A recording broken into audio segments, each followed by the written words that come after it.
So I don't think it is. Tom. I don't think it's cheating. It's really good, guys.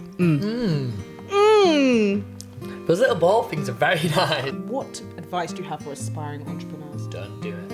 I can't even afford a tube there. So I can't go and meet you. And they're just like, that's crazy. I do not want to date this person. I am the Lord of the Dance.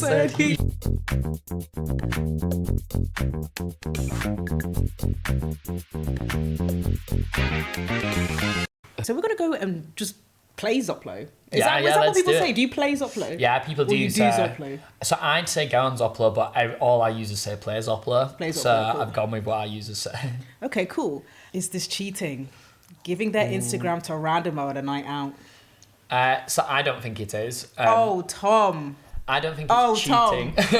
What? But, Actually.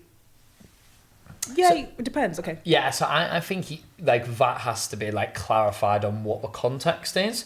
I make a lot of friends of both genders on a night out, and a lot of the time there's no intent there. But I think if someone's giving their Instagram with intent to maybe go on a date, or they know the other person has intent to date them, then that probably is cheating. But I think just as a general rule, I wouldn't be annoyed if someone I was with gave their Instagram out on a night out. Actually, you're right. Depends on the intent. Okay, so not cheating. We can agree on that. Only 31% not cheating. Okay, final one. He shows up to your date riding Heelys with his arms stretched out. Ick or stick? I mean, if a girl did that, I would just think it's such good banter. So I'd say stick for me. Fairs. I would say stick. I remember I went on a date with a guy who came on his bike. Yep. And I didn't think it was an issue. And my friends were like, ugh! Like, how did he come on his bike? And I was like, how else was he going to get there? They're like, no, but that's quite boorish. I think it's that when you meet someone, it's the whole process of you have to get off your bike, take off your helmet, sort yourself out, and you're trying to introduce yourself, and it's just it's an ick. Yeah. 57% say Heelys are an ick. Oh wow. The next section, we're going to go into how you went about building Zoplo. Yeah. So you had this idea, you quit banking. How did you really get it off the ground? Yeah, so the traditional advice would be go find a co-founder who's very technical and can build it for you. The reality with that is for most people that's not possible. And the reason why is because most people who are launching their first startup, they don't have the other side to really offer. And what I mean by that, they're probably not marketing experts, they're probably not fundraising experts. So when you're not asking someone technical to build you something and you don't have the proof that you can deliver on the other stuff, they're going to just be like, no, I'll just build it myself. So as much as every bit of advice, we go find a technical co-founder, we did it very differently. So we actually built the app, got it live, and then got Stephen Inez as the technical co-founder. Nice. So how did you get it live? You did that yourself? No, so we started with an agency. Nice. And that came out of your own money? Yeah. So I spent 12k of my own money, realised it was a bad decision to go with an agency. No disrespect to agencies out there, but you absolutely should not be building your first product, in my opinion, through an agency. I've heard that before, yeah. You want to work directly with a person writing the code, and they need to have that long-term incentive of eventually they're going to be in it to join. Because what an agency will do is they will incentivize you to put more features in it, which is a bad thing, and their goal isn't the same as yours. Their goal is to maximize how much money you spend. And when you're misaligned on goals, it's hard to work with someone like that. 100%. Yeah. So we got rid of the agency after spending 12k. And I think that very first lesson of spending 12k of my own money in a bad way was very important to you speak to any of my investors or anyone else who's working in Zoplo, that I am very, very careful with the pennies. So you'd spent all that money, the agency didn't work out, then how did you go about building it? Yeah, so I spoke to a friend of mine, and this is why it's so important to speak to as many people as possible in the beginning. I spoke to a friend of mine who was an app developer, and he said, go onto Upwork and get a freelancer to do it. Isn't an agency freelancer similar vibe or not really? No. So an agency, they basically what they will do is you'll have a project management team and they just outsource it. So they've picked for people who are building it, and you have no say over who those people are. You have a say of the agency, of course, so you trust their judgment. But with a freelancer, you are picking that person, and for us, it was the main thing he was working on. So Zoplo, was his main project at that time. Whereas with an agency, they'll have maybe 10 client projects at a time. So how did you pick someone off Fiverr? Because that could even be quite hit and miss, or is it like... For sure. Yeah. We hire a lot of people from Upwork. we actually just hired one last week. We use freelancers a lot. I have some like absolute like ground rules. Like so if it was coming to building the main functionality, I don't really care about a lot of things bar two, but they're a really good communicator. And this doesn't matter so much now. I've got technical co-founding Stephen, but in the beginning when I didn't understand it, I need them to be able to explain everything to me because it's going to be hard for me to make these decisions. Yeah. And B, to begin with, I needed someone who was based in, it wasn't strictly they had to be based in the UK, but I wanted someone who was eventually going to come join the Zoplo team. Oh. So, yeah, so if we'd have hired someone in, let's say, Brazil, and then you're like, hey, well, do you want to come full time and join the Zoplo team? They're probably not going to move to the UK. They might have a family or whatever. So I was, pretty adamant on whoever I got in. I actually wanted to be able to see them as the person who joins Zoplo full time. And what were some of the big mistakes in your initial journey? So other than the app development agency and not going for a freelancer day one, we haven't really made any big mistakes after that, I don't think. There's stuff we wish we'd have done sooner, for sure. Like what sort of things? But so we always chat about this. Stephen always says to me, Tom, the best time to plant a tree was 20 years ago. The second best time is now. Hindsight's a beautiful thing. So at the time, we didn't focus on monetization until September of this year, when we've been live for well over a year. I wish we'd have started doing that way earlier on. However, at the time, we were just exploding in growth. There were loads of things we had to do with the app. It wasn't quite ready yet. So I'd have probably regretted spending my time trying to get clients when I could have been like, well, maybe we could have got more users. And there's always a trade-off, right? There's always a trade-off. You can't do everything, right? Yeah, so no other big mistakes, but a lot of things I wish we'd have done sooner. Monetization being the main one. Yeah, and why do you wish you monetized sooner, just for your bank account or like just? Because I think actually the traditional, like, especially what's said by Y Combinator is you want to get, things need to move really quickly. The reality of life is things don't always move quickly. And they're actually very slow. Yeah, and great businesses just take years and years and years to build. And what you'll see is the people who get VC funding who've been alive for 8 months, and then most entrepreneurs don't have businesses like that. And the ones you see who, we've just launched our pre-seed round, well, they've probably done 4 years before that. Yeah, or they've built something else. You don't know what they've done. Yeah, exactly. There's so much missing from people's stories, so much context missing. 100%. Whenever you hear a story about how long it took somebody, always think about, don't think, he's got his first client in 2 weeks. Think about all the work that went into that. Yeah. Could have been years. Yeah, exactly. Yeah. The first client could have been his dad. And often it's like, I'll see a lot on YC of these people who have got these enterprise level contracts and their company doesn't really exist yet. And it's like, that is just insane. For most people, that is insane. No enterprise, like I worked at an investment bank, Barclays Bank are not going to do business with a company that doesn't really exist. That's just not it. Yeah, and a lot of the tech companies will, because the tech companies, their friends have invested in this company.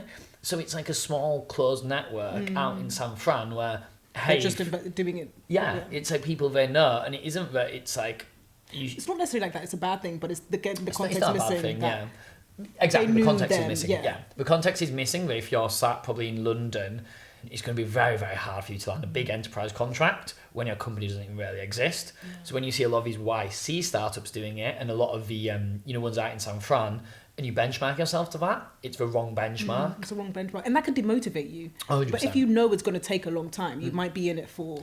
Yeah, and like when we launched with Zoplo, we got to about 500 to 1,000 users within the first month or so, 2 months. And then nothing happened for a couple of months.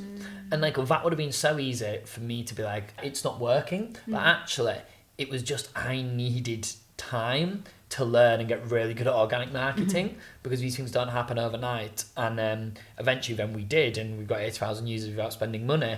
And no matter whatever happens, like I could go do that again. Like I've had many viral videos on different accounts. Saying to a friend of mine, I'm fairly confident within a week I could get anyone a viral video. How do you get content to go viral? Once you've experienced enough content, you just learn what's going to tick. Like there's bits of content I know, there's some which I'm just not sure about. But there's some I just look at and like, this is going to go viral.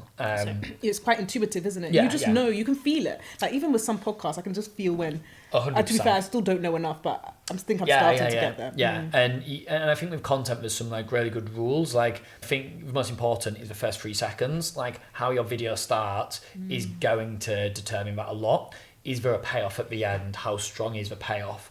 And I can judge that quite quickly. No, yeah. And if it's anything like a street interview, I just know which street interviews will go viral because I know how entertaining they are. You can just feel, I mean, because you've done it so much, you just know. So, 100%. Curious to know how you went from investment banking to building a social Gen Z platform. Did you ever see this for yourself? It's really weird actually because I've actually kind of planned my life out since I was like 13. Really? Yeah, which is, I hate it, but I tried not to do that and it just happened. So when I was 13, I got bought a book, An Introduction to Global Financial Markets. Nice book for a 13-year-old. Yeah. Who got you that book? My brother actually for a Christmas present. Okay, nice. And that was like the catalyst for me wanting to go work in investment banking. It's like all my life I'd wanted to work in finance and investment banking. But what inspired that? Really good question. I've said a few times, this changes because there's a few different factors. I came from a very poor background, parents on benefits, and I think it was a combination of, I loved the complexity of it. Like I studied maths at uni. I love solving complex problems and complex systems. And I looked at financial markets, how asset prices moved. I was like, oh, that's complex, but there's beautiful narratives in it. That's what really enticed me. And I also kind of looked at it and was like, you make a lot of money and wear a suit and feel like you're really important. And for someone coming from Leeds, from a family on benefits, free school meals. It's a dream. Yeah, it was like that aspiration of you can be somebody, you can get somewhere in life. Wow, that's really deep. So the plan worked out for you. Like when I worked at Barclays, I was constantly doing things. I'd just set things up. I wouldn't ask people if I could. I'd just go set groups up. And yeah, I've always been very entrepreneurial, always had like side businesses. So I knew I wanted to build my own company. And my plan was I'll go travel the world at like 27 and I'll come back, start building my business. Then I'll have a few years to when I get to 32, 33 and want kids. Hopefully I'll have made enough money in my business that I can have 2 yachts and a nice condo in Malibu. Honestly, and since the plans worked out so far, hopefully you'll continue to work out. And I hope so. I really want to know, from your childhood, what made you want to be an entrepreneur? I think for me, it probably comes down to that sense of control. I think when you're a kid, when you go through hardship and struggles and you don't feel in control, and I think that wanting control, you want to run the company, you want to like make things happen. Yeah, you want to control your own destiny, really. That is the best thing about running a business, that everything you input in, you 100%. get out. And that's what I love about it. I think that it is just, you see the end result, whereas I work in banking and like, I love my job, but when my clients make an extra 2%, like doesn't affect you. And now we just want to go into Zoplo and meeting your co-founder, things like that. Yeah, so we met Stephen, we hired him on Upwork, and then we worked over 6 months, and then after we'd worked over 6 months, it came, we were going out to fundraise. I said, hey, look, do you want to come join and come be co-founder, run all the tech side of the business? Yeah, as part of the fundraise. And yeah, he jumped at the opportunity. It was quite good as well because I think a lot of the time when you see, the great thing with me and Stephen is we have both very different skill sets and there's a very clear difference. Obviously, Stephen's very technical, great programmer.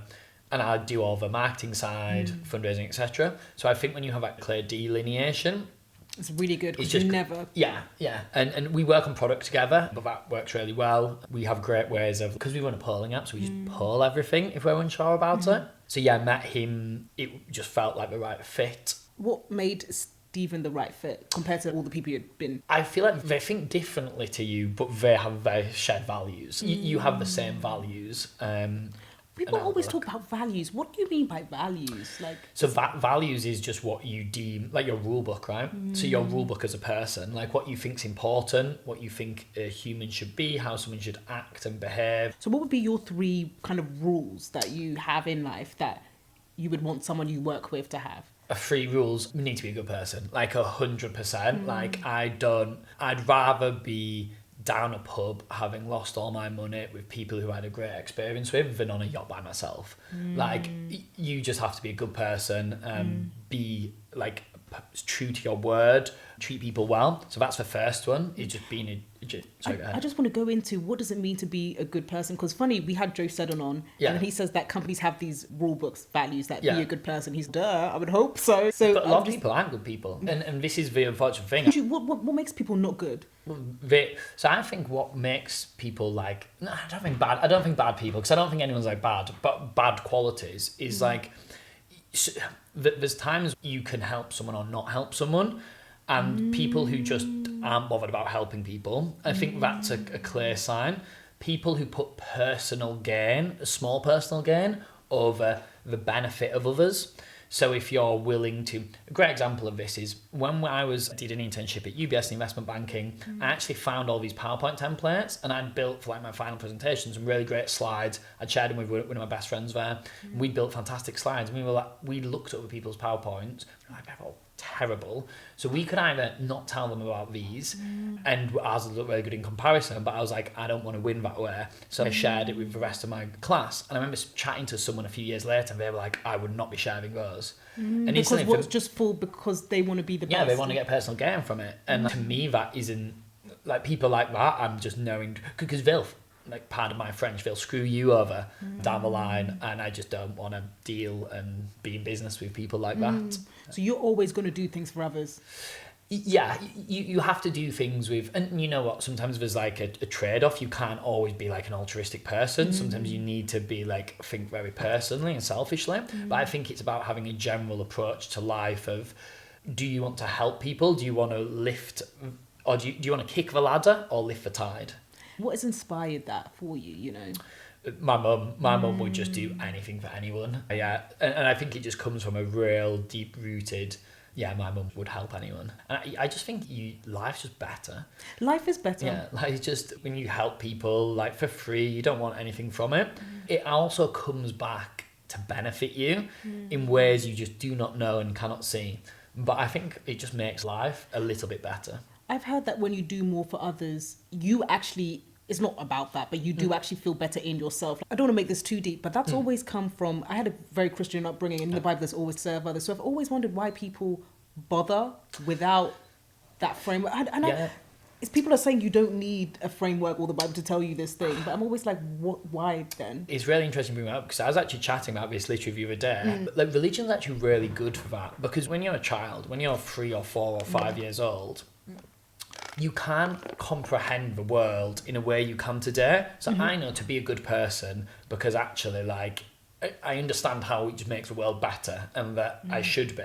And I can comprehend that if everyone was a nasty person, the world would be a horrible place, and I don't want that. Yeah, I was going to say, when you're a child, you can't comprehend the world like that. So having this framework, what I think pretty much all religions have, of be a good person, help others, etc., is just fantastic for kids. And actually, so I'm not religious, but I went to Sunday school, was confirmed, christened, etc. Went to Church of England's high school.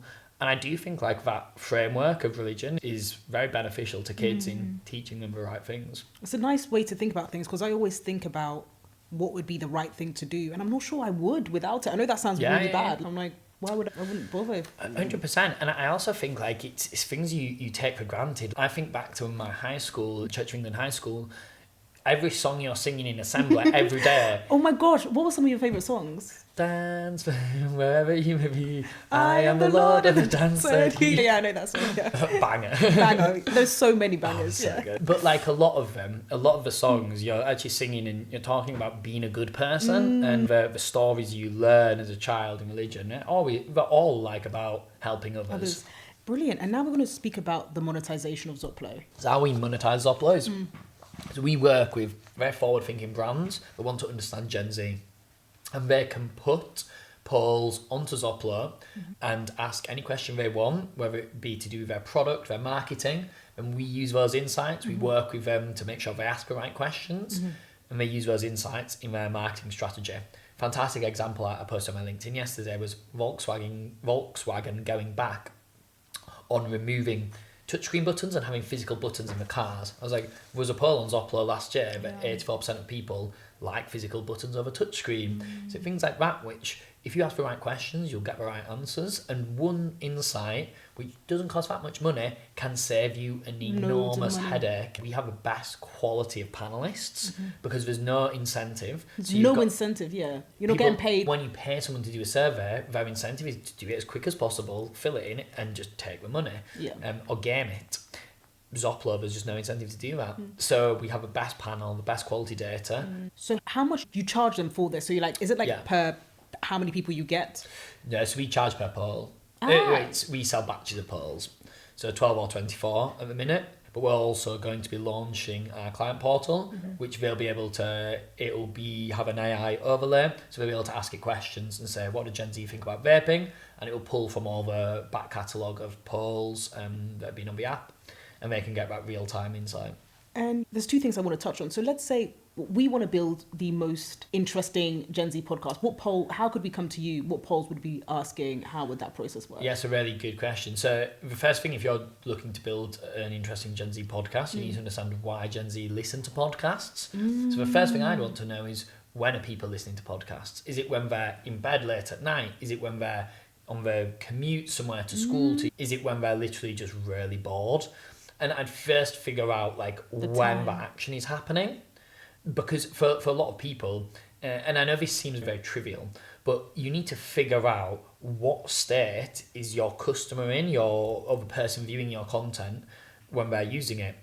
A really great example of this, which I love, is make content that people can engage with while they're sat on the toilet.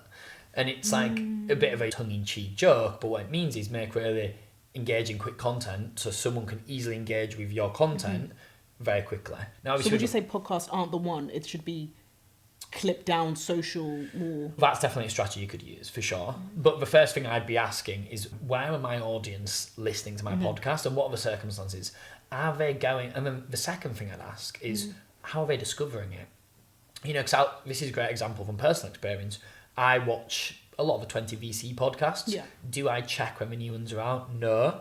But when I'm eating food, I'll just, if they pop up on my YouTube home screen, I'll watch it if it's something relevant. So are people seeking your content out, or are they just passive? With a podcast, it's harder because it's a bit longer. You want to know how much of your audience are committed listeners and how many are just passive. Because if it's mostly just passive, then you look at retention differently, right? If everyone's committed and you're everyone watching this is really committed. Yeah, every Friday they're here. Yeah, that's a different vibe than I saw it online. I'm just going to tap in. Yeah, and you can double down on putting money behind that if you've got a really sticky podcast. If it's maybe just passive, and then change it and think, well, actually, I don't want to put loads of money down because it's got people going to be watching it passively. So I would poll everything, and that's something you do with polls. I'd be like, is this podcast better 15 minutes, 30 minutes, 45, an hour, 3 hours like Joe Rogan? Yeah, Joe Rogan's I'm like, who is listening to this? Yeah.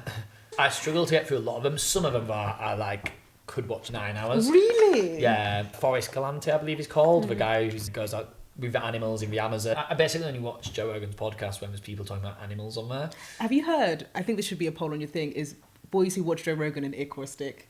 That's already on Zoplo. Oh, it's already on Zoplo, yeah. Probably. In fact, let me just pull it out, actually. Yeah, so Joe Rogan, is it an ick or a stick? 86% ick. Fairs. Yeah. Kidding. All right. If you guys are ready, we're going to play a little game. Yeah. Would you rather have your business model be gone or your brand name? A brand name. I don't know, people put too much emphasis on brand. Zoplo's great, but if it arose by any other name, would smell just as sweet. Oh, Shakespeare. What does Zoplo mean? It's actually called Zoplo because we found it funny that all startups give their startup names something that's nonsensical, like a Monzo, a Revolut, these words that don't mean anything. Yeah, they don't mean anything. They're nonsensical words. So we thought, what's a funny... Yeah, I guess Apple is an apple. All these new startups like Bazinga Pazao. So we thought, what's a silly name that sounds like it means something but doesn't? And we're like, Zoplo. That's really funny, actually, yeah. Because we're trying to think of a new name for the podcast. And people are like, oh, it doesn't relate, but what is... Yeah. But I think yours is a really good name. Thanks. It's a love or hate thing. Some people are like, what the hell? No, And yours other is people are good. Yours is good for sure. It's very memorable as well because I think that's what you want. I've heard a good thing in YC that a good brand people, good brand people, it's polarizing. If no one really cares, sure. that's when you've got an issue. Absolutely. And I also think as well, like, my belief is when something's really good, like in the beginning, a good name, a good logo, etc. helps a lot. But if a product is really good, the rest of that doesn't really matter. No one is using Zoplo because it's called Zoplo. It could be called Jiminy Snake It's Bong Bing. And like people would just be like, oh, which actually would be a bad name. Yeah, like we just come up with a new name. Yeah, I totally agree. So now we're going to spill the tea because it is the Nova and Boba podcast. So this is called The Reality of Entrepreneurship. So what's the hardest thing about running a startup? The hardest thing about running a startup is that everything's existential. So every risk you face in some ways is an existential threat to the business and to everything you put your life and soul into. And I think that's the hardest thing. Brilliant. And have you done any dodgy strategies to get users onto your platform? No. So we've done loads of growth hacks. There's people in the social space and with apps that do... a good one is like unsolicited emails and texts and stuff like that. No, we don't do that because I don't care about getting users that way. Like you want to do things the right way. True. To prove people like it, isn't it? Yeah. I'm not interested in the dark arts growth hacks. I just want to make great content on TikTok that will get us users. So your great content that's what gives you growth. Yeah, exactly. All our content on TikTok is where we do all our user acquisition. I'm really curious because 80,000 users is a lot, and I know that's a big thing for people. They want to get users. How do you do that in detail? It comes from trying a lot of different things. It's probably the simplest way to explain it. Like constantly testing and iterating and just going at it like undeterred. And when you find something, you do it and you do it and you do it until literally everyone in the world has seen it and he says, Tom, stop doing this. And then you do it some more. That's it. Yeah. So what's been some of your most viral content that's got you the most users? It's usually just content from the app. So we'll take screenshots of the app content and then we'll post it onto TikTok and then that will get us users. Nice. And has being a founder made you feel lonelier or more connected? Oh, lonely for sure. It's a lonely journey. And even when there's people around you, it's probably the loneliest thing you'll do in life. There's people to share that burden, but no one really. People have their own burdens, but no two people's burdens from company to company, etc. is ever the same. Yeah, it's very lonely in that regard. Do you mind being lonely? I hate being lonely. Like, it's a necessary evil to get where you want to go. And there's a lot of sacrifice involved in startups.